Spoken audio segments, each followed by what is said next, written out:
Hello students, मैं अंजलि पयाल स्वागत करती हूं आपका आईसीटी वर्चुअल क्लासरूम देहरादून से। कैसे हैं आप सब लोग? उम्मीद करती हूं आप सब लोग अच्छे होंगे और अपनी लाइफ में बहुत बेहतर कुछ कर रहे होंगे। आज हम बात कर रहे हैं क्लास 8 के साइंस की, और जैसा कि चैप्टर 3 आपका यहाँ पर चल रहा है कोल एंड पेट्रोलियम, यानी कोयला एवं पेट्रोलियम की बात यहाँ पर हम लोग कर रहे हैं। कोयले के बारे में पढ़ रहे हैं और पेट्रोलियम के बारे में पढ़ेंगे। उससे पहले कोयला और पेट्रोलियम आता कहाँ है, कौन सी कैटेगरी में आएगा, उसकी बात हम लोग कर रहे थे। तो ये सारा आपका शुरू हुआ था आपकी बेसिक नीड से, यानी आपकी आवश्यकताएं क्या क्या है। तो हमारे जीवन में अगर हम दैनिक जीवन अपना देखें,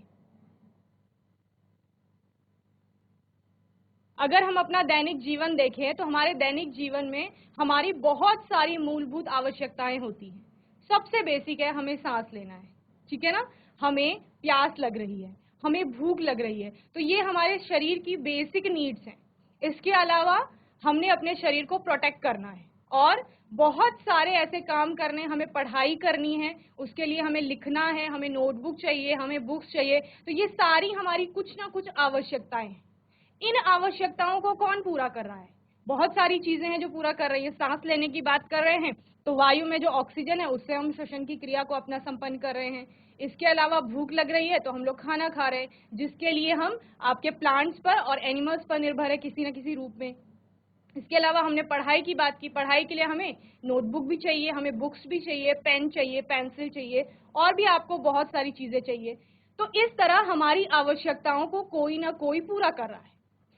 अब आप कहोगे कि हम कोयला और पेट्रोलियम की बात कर रहे थे यहाँ, और हम कहाँ आवश्यकताओं पे चले गए। तो कोयला और पेट्रोलियम भी आपका किसी न किसी आवश्यकता को पूरा करेगा। आपको एनर्जी चाहिए, उस एनर्जी को प्रोड्यूस करने के लिए, जनरेट करने के लिए आप कोल का यूज कर रहे हो। पेट्रोलियम प्रोडक्ट्स का यूज कहाँ कर रहे हैं आप लोग? स्कूल आते हैं, सपोज आप किसी व्हीकल का यूज करके आ रहे हो, किसी गाड़ी से आ रहे हैं, तो उसमें पेट्रोल या डीजल का उपयोग होगा, तो वो आपकी आवश्यकता की पूर्ति कर रहा है वहां पर। तो जो भी चीज आपकी आवश्यकता की पूर्ति करेगा उसको आपका क्या कहा जाता है? यहाँ पर संसाधन कहा जाएगा, यानी कि रिसोर्स। तो रिसोर्स क्या है? कोई भी ऐसी वस्तु जो आपकी आवश्यकता की पूर्ति कर रहा है उसको रिसोर्स कहा जाएगा, यानी संसाधन। जैसे फर्नीचर बनाना है तो आपको लकड़ी की आवश्यकता है। फर्नीचर क्या है? आपकी आवश्यकता की पूर्ति कर रहा है। अगर हमको आरामदायक नींद चाहिए तो हमें बेड चाहिए, तो बेड बनाने के लिए लकड़ी चाहिए, तो बेड हमारी आवश्यकता की पूर्ति कर रहा है। हमें आराम से बैठना है, उसके लिए हमें चेयर चाहिए बैठने के लिए, तो बैठना हमारी आवश्यकता है, आराम से बैठना, वो आवश्यकता की पूर्ति ये चेयर कर रही है। हमें कोई सामान रखना है, उसके लिए हमें बॉक्स चाहिए, तो ये हमारी आवश्यकता की पूर्ति कर रहा है। पेड़ तो हमारी कई सारी आवश्यकताओं की पूर्ति करता है।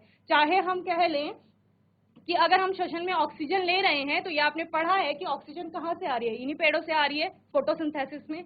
इसके अलावा ये लकड़ी कहाँ से आ रही है? इसी पेड़ से आ रही है। अगर आप ये नोटबुक बना रहे हो कोई, ये कहाँ से आ रहा है? ये भी इसी पेड़ से आ रहा है। तो बहुत सारी चीजें आपको पेड़ से मिल रही हैं। अगर हम अपने वस्त्रों की बात करें, जब आप नेचुरल फाइबर्स को पढ़ते थे तो वहां भी आपके कई सारे फाइबर्स ऐसे हैं जो आप प्लांट से ऑब्टेन करते हैं। चाहे आप जूट की बात कर लीजिए या फिर आप किसकी बात करते हैं, आप कॉटन की बात करते हैं, तो सारे प्लांट से आ रहे हैं। तो ये सारे रिसोर्स हैं। रिसोर्स यानी संसाधन। आपका पेन हो गया, पेंसिल हो गया, आपका चेयर हो गई, आपके क्लोथ्स हो गए, जो कपड़े हमने पहने हैं। इसके अलावा अगर मैं आपको बात करने के लिए कहूं, आप माइक का यूज करते हैं, वो आपका रिसोर्स है।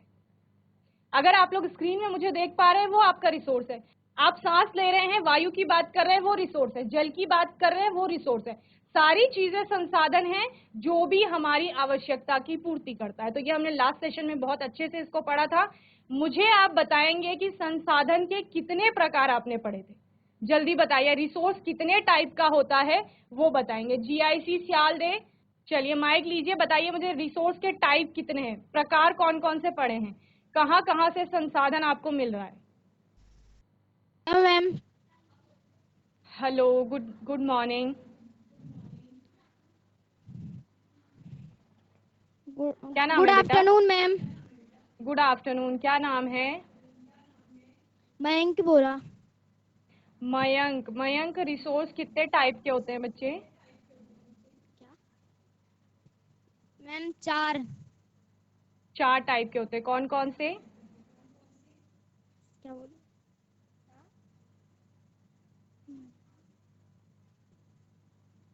लास्ट जो हमारा लकड़ी, लेक्चर, ओके,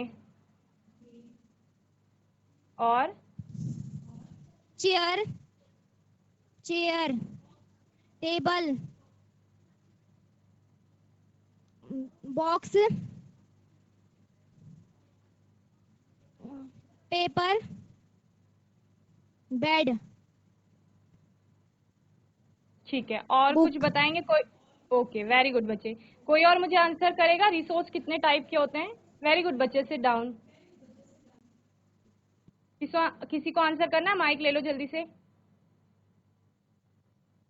देखो, हमें मयंक ने बताया, मयंक हमेशा आंसर करते हैं बहुत अच्छे से। उन्होंने किसकी बात की? उन्होंने लकड़ी की बात की, चेयर की बात की, टेबल की बात की, बेड की बात की।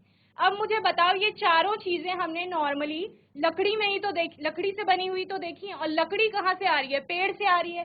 पेड़ कहाँ है आपका? प्रकृति में है, स्वतः ही उगता है। आप तो बना नहीं रहे हो ना पेड़ को, या मैं तो नहीं बना रही हूँ। पेड़ तो अपना खुद ही प्रकृति में उग रहा है। तो रिसोर्स हमारे दो टाइप के होंगे, एक जो प्रकृति से, सियाल दे माइक ले लो।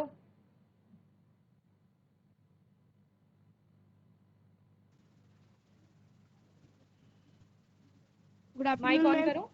गुड आफ्टरनून, क्या नाम है बेटा? अब है अभय। हाँ जी, अभय बताइए। मैम, दो प्रकार के होते हैं, दो प्रकार के होते हैं, वेरी गुड। कौन कौन से? नेचुरल और man made. Very good.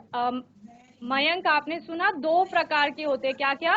Natural and man made. Natural का क्या मतलब है? प्राकृतिक। और मैन मेड का मतलब क्या है? कृत्रिम या मानव निर्मित, जिसे कहा जाता है। वेरी गुड अभय, सिट डाउन बच्चे। तो इस प्रकार से प्राकृतिक जो जिनको आप कह रहे हैं, तो उनका मतलब क्या है? नेचुरल का मतलब क्या है? जो नेचर से मिल रहा है, प्रकृति से मिल रहा है। क्या क्या मिल रहा है प्रकृति से? बहुत सारी चीजें मिल रही हैं प्रकृति से आपको, ठीक है। जैसे आप किसकी बात करते हैं? आप खनिज की बात कर रहे हैं, सोना चांदी लोहा सारा आपको प्रकृति से मिल रहा है। घर में तो हम बना नहीं रहे हैं। लकड़ी की बात कर रहे हैं, वो प्रकृति से मिल रहा है। हवा की बात कर रहे हैं, वायु, वो प्रकृति से है। जल प्रकृति से है। सारी चीजें आपकी ये प्रकृति से। इसके अलावा अगर हम क्लोथ्स की बात करें, अगर आप स्क्रीन जो आपके आगे लगी हुई है उसकी बात कर रहे हो, आप पेन की बात करें, आप पेपर की बात करें, तो ये सारे मैन मेड में आएंगे, यानी मानव निर्मित ये हैं, मनुष्य के द्वारा बनाए जा रहे हैं। तो जब संसाधन को पढ़ोगे तो उसकी दो कैटेगरीज हो जाएंगी, दो तरह से उसको क्लासिफाई करोगे। एक आपका जो नेचुरल रिसोर्सेज जिनको कहा जा रहा है, यानी प्राकृतिक संसाधन, और दूसरा आपके क्या हो जाएंगे? मैन मेड रिसोर्सेज, यानी कि आपके मानव निर्मित या कृत्रिम संसाधन जिनको कहा जाता है। फिर मैंने नेचुरल रिसोर्स को फर्दर आपको क्लासिफाई करवाया था दो तरह से, एक इनएग्जॉस्टिबल नेचुरल रिसोर्सेज यानी अक्षय प्राकृतिक संसाधन। मैंने आपको बताया था अ का मतलब होता है नहीं, क्षय का मतलब होता है समाप्त होना। तो ऐसे प्राकृतिक संसाधन जो कभी आपके समाप्त नहीं होंगे, उनको क्या कहा जाएगा? इनएग्जॉस्टिबल नेचुरल रिसोर्सेज, यानी जिनकी कोई लिमिट नहीं है। जैसे सूर्य का प्रकाश हमेशा मिलता रहेगा। जल की बात करेंगे, वो हमेशा रहेगा। हवा की बात कर रहे हैं, वो हमेशा रहेगी, वो कभी खत्म नहीं होगी। तो वो क्या है? इनएग्जॉस्टिबल नेचुरल रिसोर्सेज, यानी अक्षय प्राकृतिक संसाधन। दूसरा ठीक इसके अपोजिट हो जाएगा, यानी कि क्षय प्राकृतिक संसाधन या एग्जॉस्टिबल नेचुरल रिसोर्सेज, जिनको समाप्त होने वाले प्राकृतिक संसाधन भी आप कहते हैं। तो जैसे नाम में ही इसके है, समाप्त होने वाले प्राकृतिक संसाधन। तो इससे क्या समझेंगे बताओ? इनएग्जॉस्टिबल मैंने बता दिया, जो कभी समाप्त नहीं होंगे। एग्जॉस्टिबल क्या होगा? एनीवन हैंड रेज करो। वेरी गुड, माइक ले लो, सियाल दे।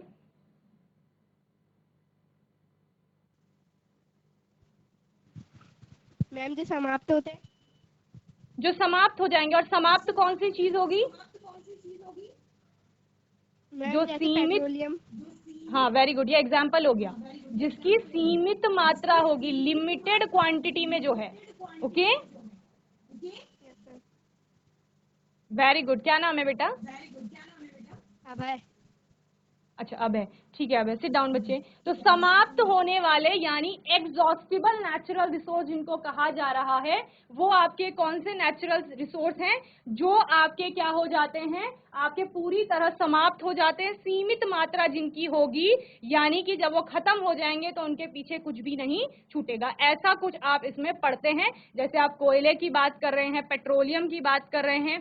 पेट्रोलियम सिर्फ पेट्रोल नहीं है, ये ध्यान रखना है। पेट्रोलियम वर्ड जब आएगा वो पेट्रोल के लिए भी है, डीजल के लिए भी है, आपका केरोसिन के लिए भी है, इसके अलावा पैराफिन वैक्सेस हो गए, बहुत सारे उसके कंपोनेंट्स होते हैं।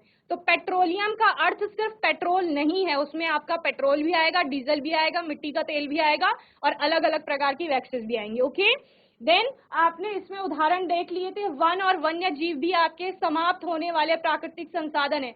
पेड़ों को बहुत ज्यादा काटेंगे तो एक समय आएगा समाप्त हो जाएंगे। वन्य जीव, वाइल्ड लाइफ जो आपकी होती है, उसको भी अगर हम लोग नुकसान पहुंचाएंगे तो वो समाप्त हो जाएगा, ठीक है ना। तो इनकी मात्रा सीमित है। इसके बाद हम चले थे फॉसिल फ्यूल पर। फॉसिल फ्यूल बताएगा कोई? फॉसिल फ्यूल क्या होता है जल्दी से? जीवाश्मीय ईंधन किसे कहा जाता है? तो जीवों के अंशों से जो ईंधन बने थे उनको हम जीवाश्मीय ईंधन कहते हैं बेसिकली। यानी किसी भी कारणवश कोई पेड़, कोई आपका एनिमल, कोई प्राणी है, वो आपका मर गया है, धरती की सतह के नीचे दब गया है किसी कारणवश, धीरे धीरे उसका क्या होगा, अपघटन होगा। और अपघटन के पश्चात क्या होगा, एक समय आएगा कि अपघटन रुक जाएगा। अपघटन क्या था बेसिकली? जिसको आप सड़ना गलना बोलते हैं सामान्य भाषा में। ओके, तो वैसा ही कुछ हो रहा है, जैसे पेड़ टूटा, उसकी पत्तियां झड़ी, धीरे धीरे उसकी बाहर की जो हार्ड वाली कॉर्क होती है स्टेम में या आपके रूट्स में, वो आपका धीरे धीरे सड़ने या गलने लग गई, जिसको आप डिकम्पोजिशन कह रहे हैं। धीरे धीरे सब कुछ समाप्त हो गया, फिर कुछ अवशेष रह गए, रिमेनिंग पार्ट्स रह गए कुछ, उन्हीं को आपने फॉसिल्स कहा। और फ्यूल क्या है? हर वो चीज जो जलने में आपका प्रकाश दे रही है, यानी लाइट, और साथ में हीट को प्रोड्यूस कर रही है, यानी ऊष्मा को उत्पन्न कर रही है, उसको आपका फ्यूल्स कहा जाएगा। यानी कोई भी चीज जो जल रही है और जलने के बाद बहुत ज्यादा उजाला करेगी और साथ में गर्मी भी पैदा करेगी, वो आपका फ्यूल यानी कि ईंधन में आएगा। तो दोनों को आप ऐड कर लो, फॉसिल भी और फ्यूल भी, यानी फॉसिल से बनने वाला जो फ्यूल है उसको फॉसिल फ्यूल कहा जाएगा, यानी जीवाश्मीय ईंधन जिसे हम कह रहे थे। तो जितने भी आपके मृत यानी मरे हुए पेड़ पौधे या जानवरों के अंशों से जो क्या हो रहा है, उनके अपघटन से जो ईंधन का निर्माण हो रहा है, उसी को आपका जीवाश्मीय ईंधन कहा जाता है। तो चाहे कोल की बात कर लो, पेट्रोलियम प्रोडक्ट्स की बात कर लो, या आपकी जितनी भी नेचुरल गैसेस होती हैं, उन सभी को धरती की सतह के नीचे से निकाला जाता है और ये सभी आपकी जीवाश्मीय ईंधन की कैटेगरी में आती हैं।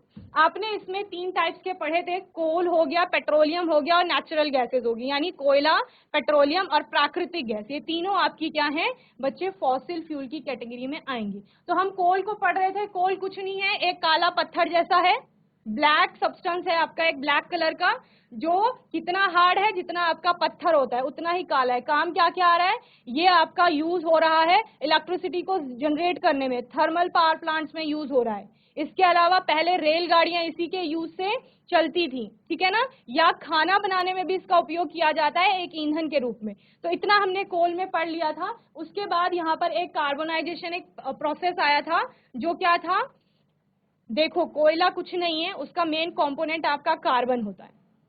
यानी जो आपका पेड़ दबा था ना, या कोई एनिमल दब गया था किसी कारणवश, उससे कोयला बना है। कोयला मैंने क्या कहा, कार्बन है। तो यानी उस पेड़ से आपका कार्बन बना है, इसी प्रक्रिया को कार्बोनाइजेशन कहा जाता है। नाम में ही, कार्बोनाइजेशन के नाम में ही कार्बन है, यानी कार्बन बन रहा है, यानी कोयला बन रहा है। कार्बन यानी कोयला, ये ध्यान रखेंगे। तो कार्बन बन रहा है, तो मृत पेड़ पौधों से वहां से लेकर और कोल तक बनने की जो प्रक्रिया है, उसको आपका कार्बोनाइजेशन यहाँ पर कहा गया। ओके, तो इस तरह से हमने इसको पूरा पढ़ लिया था। देन मैंने कहा था कोल को फर्दर क्लासिफाई किया जाएगा 3 कैटेगरीज में, 3 तरह से वर्गीकृत करेंगे, या 3 टाइप्स आप उसके पढ़ेंगे। एक सॉलिड स्टेट में, ठोस अवस्था में कोल आपको कोक की फॉर्म में मिलेगा। द्रव अवस्था में जब वो होगा तो कोल तार आपने देखा होगा, उसके रूप में मिलेगा। और जब आप गैसीय अवस्था में उसके देखेंगे गैस के रूप में, तो वो कोल गैस की फॉर्म में आपको मिलेगा। ओके, तो सबसे पहले हम कोल तार को लेकर चलेंगे कि कोल तार क्या होता है। हैंड रेस करके बताओ, कोल तार देखा है आप लोगों ने, किसी ने? वेरी गुड, देखा है। तो कभी आपने रोड्स को बनते हुए देखा होगा, सड़कों का निर्माण होता है ना, हैंड्स डाउन कर लो। कभी आपने सड़कों का निर्माण होते हुए देखा होगा, तो ब्लैक कलर का एक थिक लिक्विड होता है जिसको रोड बनाने में यूज में लाया जाता है। तो वही आपका क्या होता है, कोल तार होता है। ओके, तो वो क्या है, वो कोयले का एक प्रकार है। और कौन सा प्रकार, जो द्रव अवस्था में। ओके, ये ध्यान रखेंगे। It's a dark thick liquid with an obnoxious order. ये क्या है, एक डार्क का मतलब गाढ़ा और थिक, थिक विस्कस भी जिसको आप कहते हैं, पानी की तरह नहीं है, बहुत हल्का, यानी एकदम से बह नहीं जाएगा, थोड़ा गाढ़ा लिक्विड होता है। और ऑब्नॉक्शियस ऑर्डर का मतलब एक बहुत अजीब तरह की गंध इसमें आती है। It's made up of almost 200 different chemicals. ये लगभग आपके 200 अलग अलग प्रकार के केमिकल से मिलकर के बना होता है। Okay, coal tar is used as starting material for the manufacture of various substances used in everyday life and industry such as synthetic dyes, जो आपकी संश्लेषित डाइज होती है ना, डाई क्या काम में आता है आपका कलर करने में, उसमें यूज होता है। ड्रग्स को बनाने में, ड्रग्स यानी औषधि, जो दवाइयां होती हैं आपको उनको बनाने में, एक्सप्लोजिव्स बनाते हैं जिनसे आपके विस्फोट वगैरह होते हैं, उनको बनाने में, परफ्यूम्स को बनाने में इसका उपयोग होता है। इसके अलावा प्लास्टिक के निर्माण में होगा, पेंट के निर्माण में इसका उपयोग होगा, पेंट को बनाने में, फोटोग्राफिक मटेरियल्स में इसका उपयोग किया जाएगा उसको बनाने में, और roofing material and so on. और सबसे अच्छा एग्जांपल कौन सा, जो आपने कहा कि रोड को बनाने में इसका प्रयोग किया जा रहा है। Okay, now coal tar is also used to make naphthalene balls. Naphthalene balls क्या होती हैं, कपूर जिसे कहा जाता है सामान्य भाषा में। कहाँ डाला जाता है, कपड़ों में डाला जाता है, ताकि उसमें मॉथ और अदर इंसेक्ट उसमें ना लगे और कपड़े आपके खराब ना हो, इसलिए कपूर डाला जाता है। तो उस कपूर को बनाने में भी आपका इसका उपयोग किया जा रहा है। और एक और लाइन है कि आजकल सड़कों को निर्माण में बिटुमिन एक नया प्रोडक्ट आया है जिसको आपका प्रयोग किया जा रहा है। ओके, तो ये सारा आपका कोल tar के बारे में हो गया।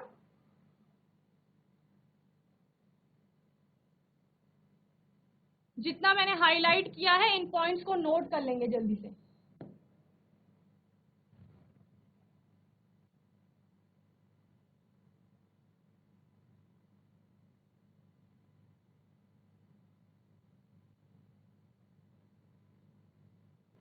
चलिए आगे चलते हैं। आप लोग हिंदी में पढ़ते हैं या इंग्लिश में? सियाल दे, इंग्लिश में पढ़ते हैं ना? हैंड रेस करो। ठीक है, पीपली भी इंग्लिश में पढ़ते हैं, हैंड रेस करो। इंग्लिश में पढ़ते हैं तो ठीक है। नेक्स्ट है आपका कोल गैस के बारे में पढ़ेंगे। Coal gas is created when coal is processed to make coke. जब कोयले से कोक का निर्माण होता है, कोयला क्या था, जो जिसके आप टाइप्स पढ़ रहे हो मेनली, उस कोयले से हमें कोक बनाना था, यानी वो सॉलिड सब्सटेंस बनाना है। उसको बनाने की प्रक्रिया में आपकी गैस निकल रही है, इसी को कोल गैस कहा जाएगा। क्या कहा गया, कोयले से कोक को बनाना है और इस प्रक्रिया में आपकी जो गैस निकल रही है उसको कोल गैस कहा जाएगा। Many companies near coal processing plants use it as a source of energy. जहां पर भी कोल प्रोसेसिंग प्लांट्स होते हैं, यानी कोयले से आपका कोक बनाया जा रहा होता है, तो उसके आसपास कोई भी आपकी कंपनी होगी तो वो उस कोल गैस का उपयोग किस लिए करती है, एनर्जी के सोर्स के रूप में, यानी ऊर्जा के एक स्रोत के रूप में उसका उपयोग करती है। For street illumination coal gas was employed. Okay, street illumination में आपका किसका उपयोग किया जाता है, कोल गैस का उपयोग किया जाता है। It is now employed as a heat source rather than a light source. इसको प्रकाश के स्रोत से अच्छा ऊष्मा के स्रोत के रूप में उपयोग में लाया जाता है, यानी उजाला करने के लिए इसका प्रयोग उतना ज्यादा नहीं हो रहा है जितना गर्मी पैदा करने के लिए किया जा रहा है। ओके, तो ये आपका सारा कोल गैस के बारे में हो गया। बेसिकली आपके पास सिर्फ टाइप्स हैं उसके। ओके, जहां पर आप टाइप पढ़ेंगे। और कोक आपका क्या होता है, कोक के बारे में आपने पढ़ा है कि वो सॉलिड सब्सटेंस होता है आपका, जो कोल का एक फॉर्म है। ओके, नाउ अब यहाँ पर क्या हो रहा है, यहाँ पर आपकी अलग अलग प्रक्रियाएं चल रही हैं। ओके, जैसे सबसे पहला वाला पिक्चर में आपको क्या दिख रहा है, किसी भी कारणवश आपका ये जितना भी प्लांट वगैरह था, एनिमल्स थे, ये यहाँ आ गए हैं धरती की सतह के नीचे। धीरे धीरे क्या हुआ, इनके ऊपर आपका लेयर्स चढ़ती चली गई, भूस्खलन आया, भूकंप आया, उससे क्या हो जाएगा आपका, देखो ये आपकी वेजिटेशन थी, कोई पेड़ पौधे हैं। किसी एरिया को इमेजिन करो जो आपके स्कूल के नजदीक होगा, आपके घर के आसपास होगा, वहां पर बहुत सारे पेड़ हैं और एनिमल्स भी हैं।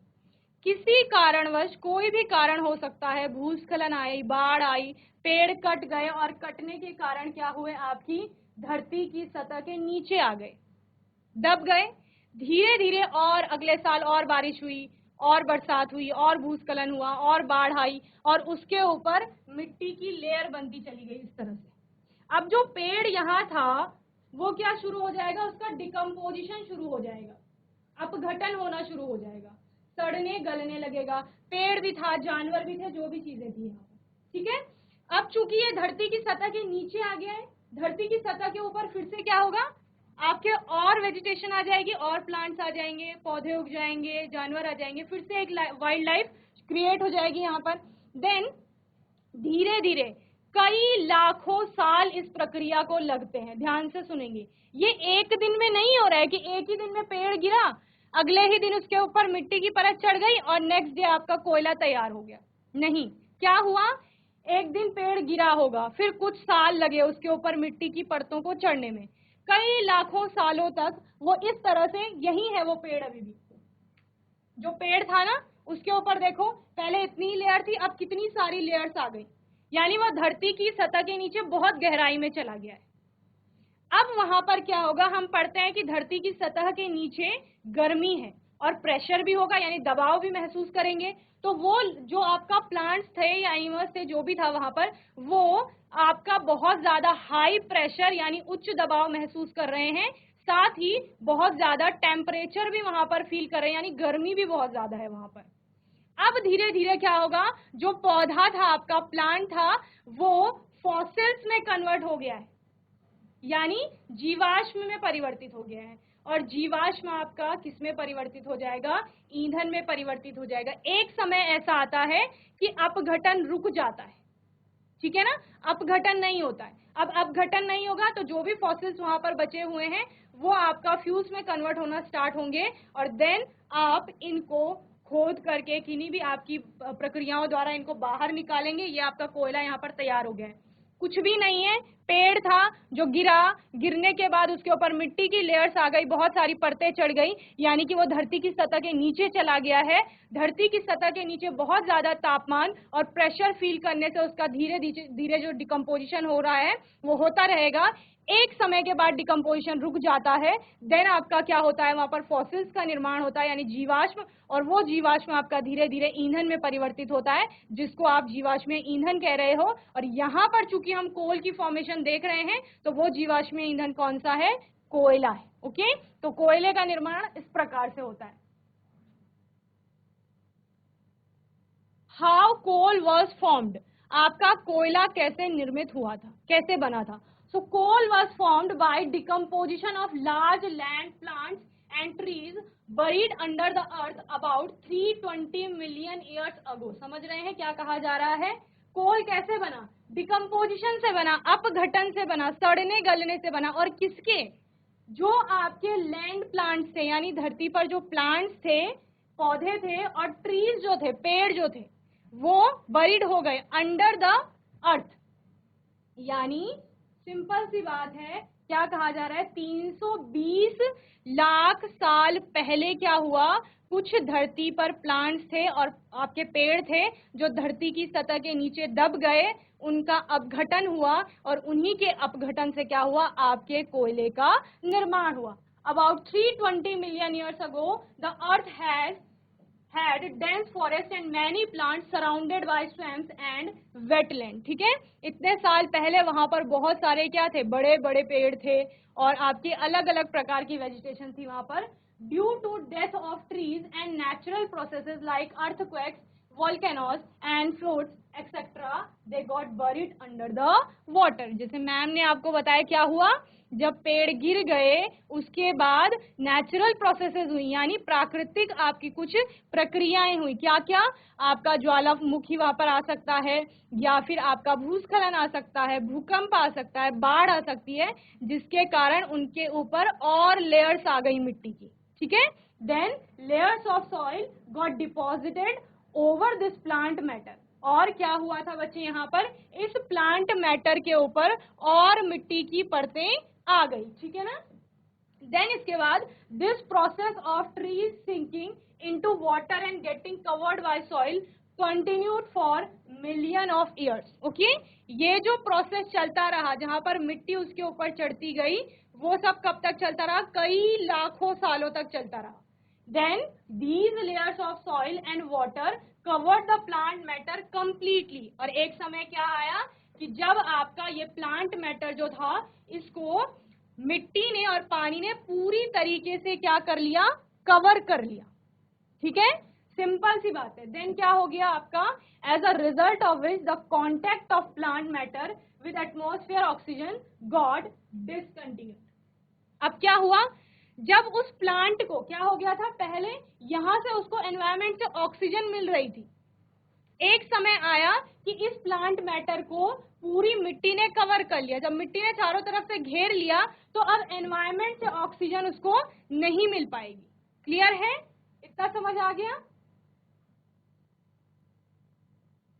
और जब आपका ये ऑक्सीजन का जितना भी वहां पर सप्लाई था वो डिसकंटिन्यूड हो जाएगा, यानी अब आपको ऑक्सीजन वहां पर नहीं मिल रही है उन प्लांट्स को, देन आपका डिकम्पोजिशन वहां पर रुक गया और फॉसिल्स का निर्माण हो गया. देन फॉसिल से आपका कोल का निर्माण हो गया.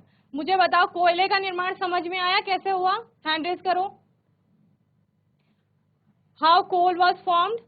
ओके, एक लाइन में कौन एक्सप्लेन करेगा कोल फॉर्मेशन को कि कोयला कैसे बना? हैंड रेज करो. माइक ले लो जल्दी से, मुझे बताओ कोल कैसे फॉर्म हुआ?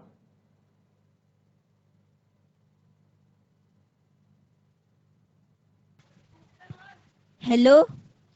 Hello, good afternoon ma'am. Very good afternoon ma'am, my name is Tushar Pant.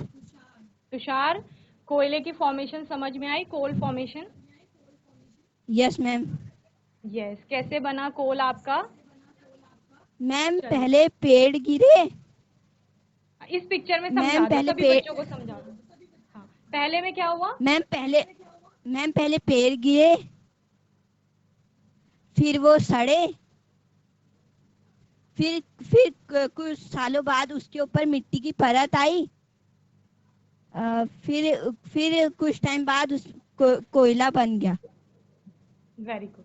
ठीक है, तो ये आपका एक लाइन में शॉर्ट जिसमें कि आपके बहुत सारे स्टेप आ जाएंगे. जैसे पेड़ गिरा उन्होंने बोला, उसके बाद क्या हुआ? मिट्टी की परत उस पर आई, डिकम्पोजिशन उन्होंने कहा कि जो सड़ना गलना जिसे बेसिकली कह रहे हो, वो डिकम्पोजिशन स्टार्ट हुआ. देन क्या हुआ? यहाँ पर ऑक्सीजन आ रही थी लगातार, ये इन प्लांट्स को ऑक्सीजन मिल रही थी जो दब गए हैं. उसके बाद क्या हुआ? जब उस प्लांट मैटर को पूरी तरह से मिट्टी ने घेर लिया तो उसको ऑक्सीजन मिलना बंद हो गई. डिकम्पोजिशन उस स्टेप पे रुक जाएगा आपका. ठीक है तुषार? Yes ma'am. जब मिट्टी आपका पूरे प्लांट को कवर कर लेगी जो गिर गया था, तो आपका उसको ऑक्सीजन नहीं मिल पाएगा, वहां पर डिकम्पोजिशन रुक जाएगा. और जब डिकम्पोजिशन रुक गया तो वो फॉसिल में कन्वर्ट हो गया. ठीक है, नाउ फॉसिल से आपका क्या बन जाएगा? उस फॉसिल से कोल की फॉर्मेशन हो जाएगी. ओके, और इसी प्रोसेस को क्या कहा जा रहा है? कार्बोनाइजेशन कहा जा रहा है. कार्बोनाइजेशन क्या प्रोसेस है? जब आपका इस प्लांट मैटर से और इस कोल की फॉर्मेशन हो रही है, इसी को क्या कहा गया है? कार्बोनाइजेशन. क्या कहेंगे बोलो?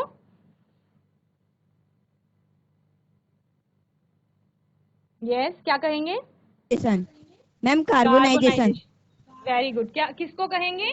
प्लांट मैटर से जो आपका पूरा था वेजिटेशन, उससे जो आपकी कोल की फॉर्मेशन हो रही है. Okay, yes ma'am. क्योंकि कोल आपका मेनली क्या है? कार्बन. इतना ध्यान रखेंगे. तो इतना सभी को समझ आ गया है? हैंड रेज करो. तुषार समझ आया अच्छे से? ठीक है. पीपली समझ आया? ठीक है, वेरी गुड.